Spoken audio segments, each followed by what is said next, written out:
त्याची विटंबना करू नका। खूप वाईट वाटलं जेव्हा हा व्हिडिओ बनवत होते मला, पण म्हटलं आपण हा समाजापर्यंत पोहोचवणं गरजेचं आहे। आणि अशा मूर्त्या सुंदर सुंदर तुम्ही आणू नका, एक तर त्याची विटंबना होते। तुम्हाला जर पूजायचं नसतं तर तुम्ही घेऊच नका, कारण आपण हिंदू धर्मात आहोत। फ्रेम काढून हे बघा, आता हे बघा, ह्या लक्ष्मी मातेचा हात नाहीये। आता ही माता तुम्हाला कसा आशीर्वाद देणार सांगा। नमस्कार, राधे राधे, जय श्री कृष्ण। खूप दिवसापासून व्हिडिओ बनवला नाही, तर आज यावर व्हिडिओ बनवायची खूप इच्छा झाली मला, आणि त्याचं कारणही तसंच होतं। आणि नक्कीच हा व्हिडिओ तुम्हाला खूप महत्त्वाचा म्हणजे असणार आहे, आणि एक माझ्याकडनंही एक सोशल काम होणार आहे, कारण मी पण आता थोडीशी भक्तीत गेल्यामुळे आपल्यालाही समाजासाठी काय करता येईल, आपल्याकडे एक सोशल मीडियाचं माध्यम आहे, त्याद्वारे आपण काय करू शकतो आपल्या भक्तांसाठी। तर त्याच्यासाठी मला एक खूप मोठा छान असा विषय सुचला, आणि विषय असा सुचला की त्याचा डोळ्यासमोर जेव्हा त्याचं दृश्य आलं तेव्हा फार फार मनाला वाईट वाटलं, फार चटका देऊन गेलं की आपण भक्तीत येतो, भक्तीत आल्यानंतर भक्तांना कळते की भक्ती काय असते आणि पूजा काय असते।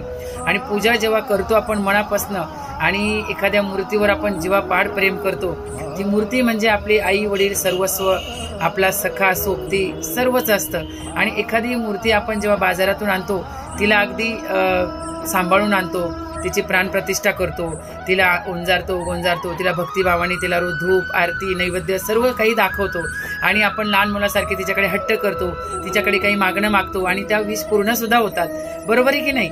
तर तसंच असतं, आपल्या प्रत्येकाच्या घरामध्ये एक छोटंसं देवघर असतं, आणि ते देवघर म्हणजे आपल्या घराचा आत्मा असतो, आणि आपण त्या घराच्या समोर नतमस्तक झाल्याशिवाय घराच्या बाहेर सुद्धा निघत नाही। आणि कोणतंही संकट येवो किंवा कोणताही आनंद असो, आपण त्या देवाजवळ एक माथा टेकवल्याशिवाय राहत नाही। असं आपलं एक हिंदू धर्माचं आणि सनातन धर्माचं एक आपलं आणि देवाऱ्याचं असं गोड नातं आहे, आणि त्यालाच कुठेतरी गालबोट लागल्याचं आपल्याला दिसून येत आहे। खूप खूप वाईट वाटलं जेव्हा आत्ताच मी 4 दिवसापूर्वी त्रिपुरारी पौर्णिमेच्या निमित्ताने मी जेव्हा नदीवर गेली होती, आणि नुकतंच लक्ष्मीपूजन झालेलं होतं। लक्ष्मीपूजन झाल्यानंतर ज्यावेळेस मी नदीवर गेली त्यावेळेस जे दृश्य बघितलं, फार फार मनाला वाईट वाटलं हो, खूप कुठंतरी काळजामध्ये चर्र झालं। ज्यावेळेस मी नदीवर जात असताना ते दृश्य बघितलं तर माझं मन अगदी हेलावून गेलं। ज्या लक्ष्मी मातेची पूजा आपण केली, ज्या पुस्तकांचं आपण वाचन केलं, आणि त्या मूर्तीला आपण असं रस्त्यावर फेकून दिलं, कुठेतरी नदी नाल्याच्या कोपऱ्याला, कुठेतरी झाडाखाली, मंदिराच्या कोपऱ्यांना असं दृश्य दिसून आलं की ढीक भर तिथं नवीन फोटोंचा ढीकच्या ढीक तिथे पडलेला होता, नवीन मूर्तींच्या, लक्ष्मी मातेच्या नव्या नव्या मूर्त्या। तुम्हाला आता मी थोड्याच वेळात तिकडे घेऊन जाते, आणि तुम्ही बघू शकता अगदी अगदी अशा अवस्थेत, वाईट अवस्थेत त्या मूर्ती तिथे पडलेल्या असतात, आणि महिने आपण बघत आलेलो आहोत। तर खूप खूप भयानक होतं, पण चला मी तुम्हाला घेऊन जाते तिकडे जिथे मी त्या मूर्त्यांचं बघितलं, आणि गावोगाव तुम्हाला अशा मूर्त्या बघायला भेटतील। शहरामध्ये तुम्हाला अशा मूर्त्या ढीकची ढीक गावाच्या बाहेर पडलेल्या दिसतील। गणेश उत्सवाचे आपण बघतो काय हाल झालेले असते। तर मी तुम्हाला कमी वेळेत थोडा व्हिडिओ मोठा होऊ शकतो, पण तुम्ही मात्र व्हिडिओ पूर्ण बघा, आणि व्हिडिओमध्ये नवीन असेल तर आजच चॅनलला सबस्क्राईब करा, आणि कमेंट करायला मात्र अजिबात विसरू नका। आणि चला मी तुम्हाला तिकडे नदीवर घेऊन जाते। मूर्तीची विल्हेवाट कशी लावायची, नवीन फोटो असतील तर काय करायचं, चांदीच्या मूर्ती असेल तर काय करायचं, किंवा धातूच्या मूर्ती असेल तर काय करायचं, कसं विसर्जन करायचं।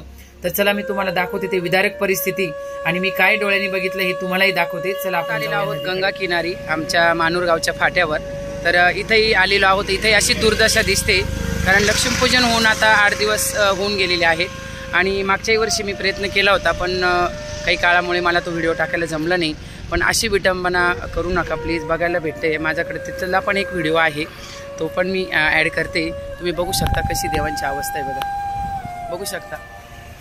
तर इकडे सगळ्या मूर्त्या ज्या आहेत, ज्या तुम्ही लक्ष्मी पूजण्यासाठी ठेवलेल्या, ज्या लक्ष्मी घरात येण्यासाठी, सुखसमृद्धी येण्यासाठी तिची पूजा अर्चना केली, तिच्याकडे गारानं गायला आमचा संसार सुखी व्हावा, आमचे लेकरबाळं सुखी व्हावं, ज्यासाठी तुम्ही देवी लक्ष्मी मातेची मूर्ती आणली घरामध्ये, आणि ती मूर्ती आणून तिची तुम्ही यथाभावे पूजा केली, ज्याच्यासाठी आपण महिनाभर तयारी करतो दिवाळीसाठी, आणि दिवाळी आल्यानंतर आपण लक्ष्मीच्या आगमनासाठी काय नाही करत। तर तुम्ही बघू शकता हे लक्ष्मी पूजन झाल्यानंतर इथं काय अवस्था आहे, बघू शकता तुम्ही। हे बघा, या मूर्त्या आहे, तुम्हाला मी जवळून दाखवते। किती सुंदर लक्ष्मी मातेचा फोटो आहे बघा, या लक्ष्मी मातेच्या मूर्ती बघा, इकडे साईबाबांची मूर्ती आणू नका, आणि अशा मूर्त्या सुंदर सुंदर तुम्ही आणू नका, एक तर त्याची विटंबना होते। तुम्हाला जर पूजायचं नसतं तर तुम्ही घेऊच नका, कारण आपण हिंदू धर्म आपलं कर्तव्य आहे का आपण केली पाहिजे ना, की असं फेकलं गेलं पाहिजे। बघू शकता तुम्ही बघा आता ही लक्ष्मी मातेचं वरचं तोंड तुटलेलं आहे, कशी फोटोची अवस्था झालेली आहे. तर ज्या पद्धतीने मी तुम्हाला सांगितलं की अशा पद्धतीने तुम्ही हे फोटोची फ्रेम काढायची आहे. जेव्हा तुमच्या घरामध्ये फोटो तुटतो, फोटो खराब होतो, त्यावेळेस तुम्ही फोटोची फ्रेम काढून हे बघा. आता हे बघा, ह्या लक्ष्मी मातेचा हात नाहीये. आता ही माता तुम्हाला कसा आशीर्वाद देणार सांगा. असं तुम्ही जर कचरा गाडी तिथं आणून टाकलेली, बघा इथं ही लक्ष्मी माता बघा कशी, हे बघा, ही बघू शकता तुम्ही. ही माता बघा, याला चेहरा नाहीये, हात नाहीये, किती तुटून तिची विटंबना झालेली बघू शकता तुम्ही. हे बघा बघा, हे इतकं वाईट दृश्य दिसतं आपल्या हिंदू धर्माला, हे अशोभनीय. बघा हे पुस्तकं पडलेली आहेत, आरती संग्रह पडलेला आहे. तर प्लीज असं करू नका, त्याची व्यवस्थित विल्हेवाट लावा. हे पण तुम्ही वितळू शकता, त्याच्यामध्ये वितळून ते पाणी तुम्ही आपल्या झाडांना टाकू शकता किंवा तुम्ही शेतात टाकू शकता. पण प्लीज प्लास्टर ऑफ पॅरिसच्या मूर्त्या जर तुम्ही घेत असाल तर त्याची व्यवस्थित विल्हेवाट लावा. अदरवाईज तुम्ही घरातील एक धातूची मूर्ती घ्या, धातूचीच पंचोपचार पूजा करा. आपल्या पंचधातूची येते किंवा चांदीची मूर्ती घ्या. असं खर्च करण्यापेक्षा तुम्ही याच्या व्यवस्थित मला असं वाटतं तुम्ही असं करू नये, नाहीतर मग त्याचं सोयीस्कर विधान जर मी पूजा तुम्ही केली तर त्याचं व्यवस्थित काळजी घ्या. आणि परत अशा फोटोंची विटंबना आपल्या तरी महाराष्ट्रात हे अशोभनीय दृश्य आहे बघू शकता तुम्ही.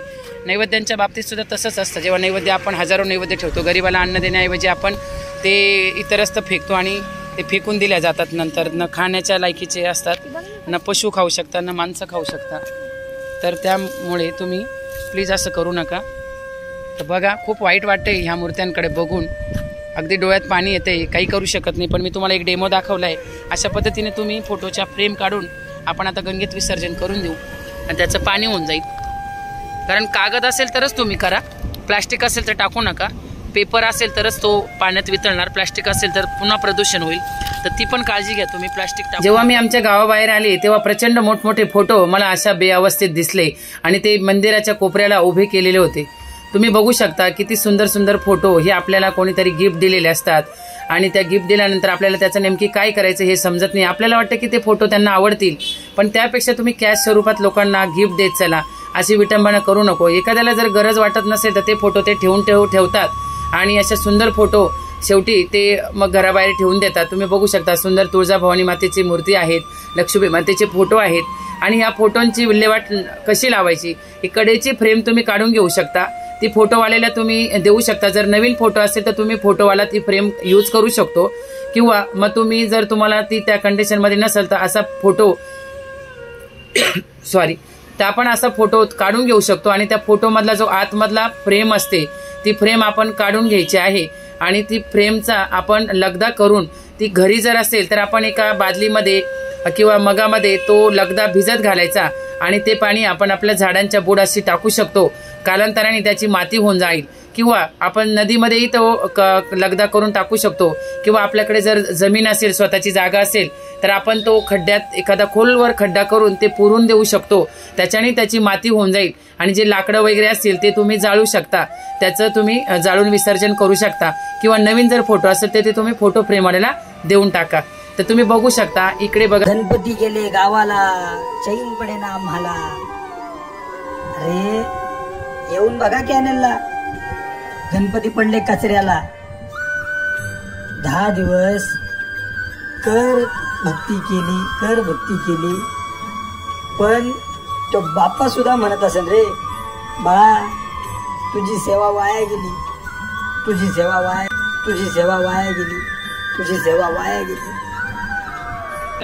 त्यांच्या नवीन फोटोच्या वेळेस ना हा चांगला होता, त्यावेळेस तुम्ही हा फोटोवाल्याला देऊ शकले असते.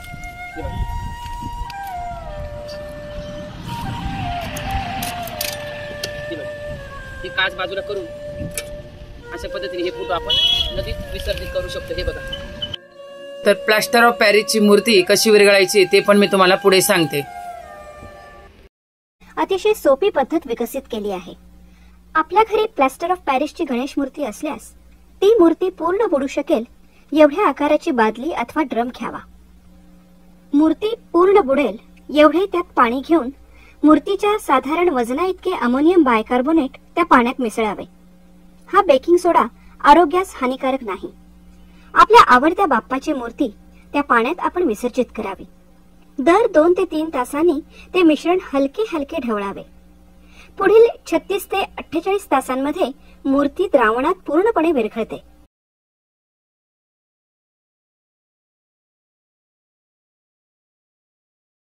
तळाशी जमलेला थर हा कॅल्शियम कार्बोनेटचा असून सिमेंट इंडस्ट्रीमध्ये त्याचा वापर होतो. वरती राहिलेले पांढुरके पाणी हे अमोनियम सल्फेट या नावाचे उत्तम कॅल्शियम म्हणून ते तुम्ही झाडाला ओतू शकता आणि तुम्ही त्या पद्धतीने ती मूर्ती विसर्जन करू शकता प्लॅस्टर ऑफ पॅरिसची. आणि जे फोटोंच्या वरचं जे चित्र आहे ते तुम्ही असं पाण्यात लगदा करून त्याचं 2 सेकंदात 2 मिनिटात त्याचं पाणी होऊन जाईल. किंवा आपण ते शेतीमध्ये ओतू शकतो, झाडाच्या बुडालाही ओतू शकतो.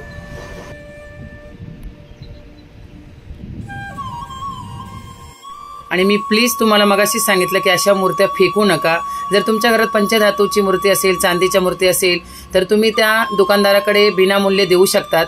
जर तो त्याची काही कॉस्ट स्वतःहून देत असेल तर ठीक आहे, नाहीतर तुम्ही त्याचे पैसे घेऊ नका. त्याच्या बदली तो नवीन मूर्ती घडून देईल किंवा तसेच त्याला देऊन टाकले तरी चालतील. अदरवाईज तुम्ही अशा पद्धतीने पंचोपचार, जसं आपण घेताना प्राणप्रतिष्ठा करतो आणि मगच त्या मूर्तीची स्थापना करतो, त्याच पद्धतीने तुम्हाला ही मूर्ती विसर्जित करताना तिचे पंचोपचार पूजा करायची आहेत. आणि तिला हळदी कुंकू पंचामृत आणि स्नान घालून तिला नैवेद्य दाखवून दूध भाताचा, दही भाताचा, काही पण तुम्ही पंचामृताचा जरी नैवेद्य दाखवला तरीही चालेल. त्या पद्धतीने तुम्ही पूर्ण पंचोपचार त्याची पूजा करायची आहेत आणि तिला हळदी कुंकू फुलं व्हायची आहेत. त्यानंतर एका रुमालावर तुम्ही तिला घ्यायचं आहे, त्याच्यावर 1 मूठ 1.25 मूठ तांदूळ घ्यायचे आहे, त्याच्यामध्ये 1 रुपयाचं नाणं फूल टाकून तुम्ही सुपारी टाकून अगरबत्ती धूप दाखवून तुम्ही त्याच्यावर ती मूर्ती ठेवायची आहे आणि तिला रुमालात बांधून नैवेद्यासहित आपण ती नदीत विसर्जित करू शकतो. अशा पद्धतीने तुम्ही पंचधातूच्या किंवा चांदीच्या मूर्त्या, पितळी मूर्त्या तुम्ही विसर्जित करू शकतात. प्लीज अशाच पद्धतीने करा आणि देवांची विटंबना करू नका, कुठेही फेकू नका. आणि जर तुमच्याकडे दगडी मूर्ती असतील, महादेवाची पिंड असेल तर दगडी मूर्त्या तुम्ही बिना झिजकता तुम्ही नदीमध्ये विसर्जित करू शकता. कारण दगडाला आकार येत जातो, जसं ती नदीमध्ये घर्षण होत जाईल त्या पद्धतीने त्याला ती गुळगुळीत होत जाते आणि त्याला एक नवीन आकार येतो किंवा ती नष्टही होऊ शकते. तर तुम्ही ती बिंदास तुम्ही नदीमध्ये विसर्जित करू शकतात. पण प्लीज अशाच पद्धतीने तुम्ही मूर्त्यांचं विसर्जन करा आणि विटंबना करू नका. नवीन मूर्त्या जास्त घरात आणू नका. पाहिजे असेल तर प्रत्येक मूर्तीमध्ये देव पण असतं. आणि विसर्जन करताना हा मंत्र मात्र नक्की म्हणा तुम्ही. मंत्र पुढील प्रमाणे आहे: यंतु देवगणा सर्वे पूजामादाय पार्थिवा इष्टकाम सिद्ध्यर्थान् पुनरागमयांच. हे देवा तुम्ही पुन्हा आगमन करा. आता मी तुम्हाला माझी पूजा अर्चा करून विसर्जित करीत आहे. अशा पद्धतीने तुम्ही देवांची क्षमा मागायची आहे, त्यांना माफी मागायची आहेत आणि या पद्धतीने तुम्ही त्याला बांधून तुम्ही त्याचं विसर्जन करायचं आहे. पुन्हा एकदा सांगते, असे जर देवांचे कपडे वगैरे असतील, जुने कपडे, तर तुम्ही देवाची गादी बनवू शकता, देवांना वस्त्र बनवू शकतात किंवा तुम्ही जमिनीत पुरून टाकू शकतात. पण अशा पद्धतीने प्लीज विटंबना करू नका. बघा आता हे सगळे देव घंटागाडीत जाणार आणि त्याची नगरपालिकेद्वारे भरून नेल्यानंतर काय अवस्था होणार ही तुम्हालाही माहिती नाही. खूप वाईट वाटलं तेव्हा मी गाडीतून पार्किंग करून गाडीतून उतरून मी हा व्हिडिओ घेतला. अक्षरशः डोळ्यात पाणी येत होतं. इतक्या सुंदर सुंदर महालक्ष्मी मातेंचं तुम्ही लक्ष्मी पूजन केलं, तिच्याकडे आयुष्यभरासाठी पैसा मागितला, लक्ष्मी मागितली, सुख समृद्धी मागितली आणि त्या देवांना तुम्ही असं रस्त्यावर फेकून देता. कुठंतरी मनामध्ये काळजात चर्र झालं हो माझ्या. प्लीज असं करू नका, असं गालबोट लागेल असं करू नका. हे देव जर तुम्ही त्यांचे असे हाल करता तर देव तुमचे काय हाल करणार याचा विचार करा. माझ्या माता भगिनींनो, माझ्या बहिणींनो, माझ्या आयांनो, प्लीज असं करू नका. प्लीज हा व्हिडिओ जास्तीत जास्त शेअर करा आणि आपल्या हिंदू माता भगिनींपर्यंत हा पोचवा की जेणेकरून त्यांच्या डोळ्यात घसघशीत अंजन जाईल. आणि कसा देव आपल्याला आशीर्वाद देणार सांगा, काय वाटत असेल त्या देवांच्या मनामध्ये. प्लीज असं करू नका. देवांना देवाचंच देवपण द्या आणि ते आपल्या जीवनामध्ये सुख समृद्धी आणण्याशिवाय राहणार नाही. ऐकत्या देवाची पूजा करायची असेल तर मनोभावी करा, मानसिक पूजा करा. देवाला तीही अतिप्रिय आहे. देवाला तुम्ही पत्रम पुष्पम फलम तो योमे भक्त्या प्रयच्छती. तुम्ही देवाला पत्र पुष्प जरी अर्पण केलं तरी देव वासाचा वकील आहे. तो सृष्टीचा निर्माता आहे, तोच आपलं पालनपोषण करतो. त्याला काही गरज नाहीये. पण तुम्ही असं आणून त्याची विटंबना करू नका. खूप वाईट वाटलं जेव्हा हा व्हिडिओ बनवत होते मला, पण म्हटलं आपण हा समाजापर्यंत पोहोचवणं गरजेचं आहे.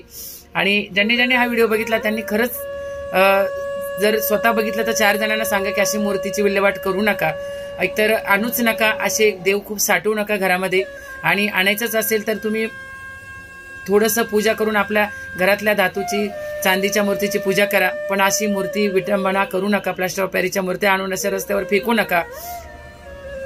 ग्रंथ वगैरे असतील जुने तर ते ग्रंथ सुद्धा तुम्ही एक खड्डा करून त्या खड्ड्यामध्ये ग्रंथ पुरू शकता, फाटलेले ग्रंथ असतील तर, किंवा ते एक बादलीभर पाण्यामध्ये ग्रंथ 2-4 तास भिजत ठेवले तरी त्याचं पाणी होऊ शकतं. ते पाणी तुम्ही नदीत विसर्जित करू शकता किंवा झाडाच्या बुडाशी टाकू शकता, त्याचंही खत माती होऊन जाईल. पण असं मात्र करू नका, तुम्हाला कळकळीची माझी विनंती आहे. आणि प्लीज हा व्हिडिओ जास्तीत जास्त शेअर करा आणि असं करण्यापासून कोणालाही प्रवृत्त करा आणि स्वतःही ते करू नका. राधे राधे, जय श्रीकृष्ण. व्हिडिओ आवडल्यास नक्की कमेंट करायला विसरू नका. धन्यवाद.